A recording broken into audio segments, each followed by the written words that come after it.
Hey everybody, welcome back to Lying Talks. So far we've talked transhumanism and how to design a boss. There isn't really exactly much in the way of great philosophical topics we're going to cover next, but I think I'll cover one that everybody knows I'm going to rage a bit about. Oh boy, this is going to be fun. So we are talking about competitive balance via the lens of Team Fortress 2, and in particular, the red tape recorder.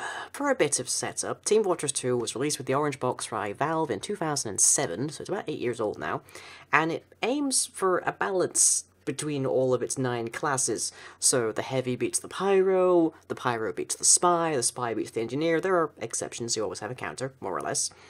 But the engineer has always been in this state of being a bit downtrodden, because it needs some degree of team-based support. Every other class can run around happy as can be pretty much by itself, the medic being possibly the only other exception.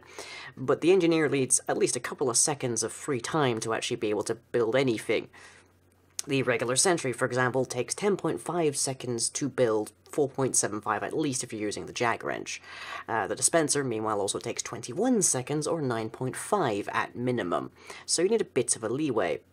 This is often justified, however, by the engineer's ability to heavily control the overall battle, either by providing ammunition and health via the dispenser, to locking down a zone using the sentry gun, or to just putting people where there shouldn't normally be people with the teleporter, which is an especially fun favourite. The engineer was also the last class, however, to receive a solo update. This was due to the actual difficulty in designing things for the engineer by basis of the previous statement there. So there was the Gold Rush update, which added medic items, there was the Power update, the Heavy update, the Scout update, the Sniper vs. Spy update, the War update, which covered Deadman and Soldier, and then there was the Engineer update. You can imagine a fair bit of time passed. The Engineer has also received relatively few new weapons since release. Now, I'm not qualifying here in the cosmetic terms, I mean weapons that actually perform a different function or have different statistics and the like.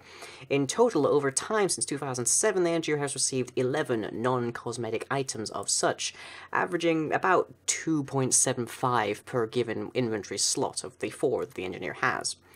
This is the lowest per slot across all 9 classes. The only one that comes remotely close is the Medic, and he only has 1 more item overall than the Medic.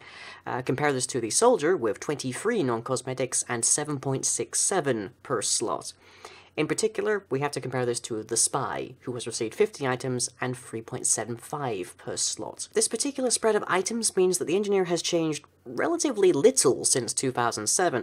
The advent of the Engineer update did allow for a more combat-focused engineer who's running closer to the front line and dealing more damage there, especially the mini-sentry that people absolutely love to hate. Whereas, however, the other classes have become a bit more diversified. For example, our main concern here is the Spy. Amongst the Spy's 15 non-cosmetic items, many of which can be utilized simultaneously, 2 of which are invisibility watches, allowing the Spy to remain invisible indefinitely or survive even lethal damage. 3 of them are knives, which allow the Spy to become temporarily immune to fire damage, or retain their disguise or heal whenever they backstab someone. 4 are revolvers, which either recharge the invisibility bar or just straight up deal more damage.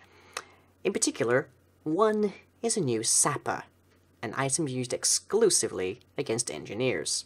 I hate this thing so much. This is the part where I'm going to have to try very hard to remain neutral. Initially released as a promotional item for pre-purchasing Sleeping Dogs before August 14th, 2012 on Steam, the red tape recorder, instead of dealing damage to a disabled engineer building, it instead rewinds its build progress.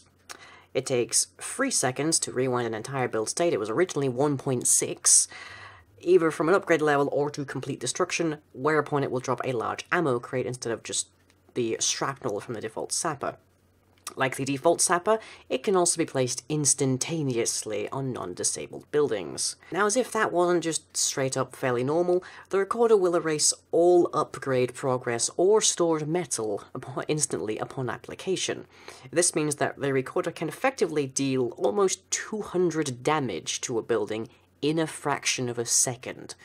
The default Sapper, meanwhile, deals only 25 damage per second. Now, the Engineer can remove either Sapper with 2 whacks of his wrench, but the attack speed of the wrench is critically slow, requiring at least 1.36 seconds to remove one, not including the time necessary to kill the Spy first, which would be at least another 2 swings of the wrench, so you're looking at about 0.28 spare. This equates to 34 damage from the default sapper, compared to the potential 199 from the recorder, which takes just over 16 seconds for a top-level dispenser to replace. Comparatively, it takes the engineer at least 5.44 seconds to upgrade a building once, provided they actually have a full supply of metal, and if you've played Engineer for any particularly long period of time, you'll notice that metal is a bit of a premium most of the time. A spy with a recorder, therefore, can always expect to deal a substantial volume of damage when running through a nest of even one building, even if that one building just happens to be a dispenser. This matches many smaller updates over the unfortunate 8 years of Team Fortress 2 that have made the spy significantly harder to detect and or kill, shooting them when they're disguised won't even give you a hit recognition. Meanwhile, the already team-dependent engineer needs at least one person around to guard his stuff at all times, creating a 2-to-1 necessity to counter a single player, which isn't a magnificent situation, to say the least. In competition, the engineer will therefore always be at a severe disadvantage against a spy using the recorder, even if they're not actually all that good, because they can just suicide run. Now, to resolve this issue, we have two key possibilities, beyond simply removing the recorder entirely, which would be lovely. Assuming 3 seconds is the time it takes to revert the 200 metal upgrade completely, have the recorder start with the stored metal first. Now, this would mean that the recorder takes longer to devolve buildings that are partially upgraded or are storing metal, so the engineer gets to retain a bit of the dispenser's metal if he gets it off quick enough before it starts to actually unupgrade it, downgrade, I guess we might call it. The second option is to add a build time to the recorder, so it doesn't just get placed instantaneously, so the spy doesn't actually stand next to it and just spin around the sentry with the engineer playing do-si-do, just constantly applying the sapper. This would mean the recorder is a sideways shift to the default sapper instead of just a plain upgrade, which is the ideal when you're looking at this kind of situation. It would also mean that the spy must actually be a bit more cautious because he isn't just able to suicide run at a nest, because somebody who happens to be stood next to your sentry for any particular length of time should cause you a substantial amount of stress and anxiety as an engineer, who at this point are just honestly kind of skittish creatures. Very anxious. Anyways, ultimately, balancing in a competitive game like this is always going to be a difficult affair because things need to be just hard enough and never more or less. Arguments could be made that the spy should always be a terrible threat to an engineer, just as a sniper is to a heavy, but arguments could also be made that just having a straight and direct counter to a class leaves a player feeling cheated and robbed of agency. Ultimately, I think the experience of being defeated without having any proper recourse is always going to outweigh the joy of doing well in the same game. But that's it for talking about the recorder, because now I'm going to go rage into a pillow for a little bit. Catch you all next time.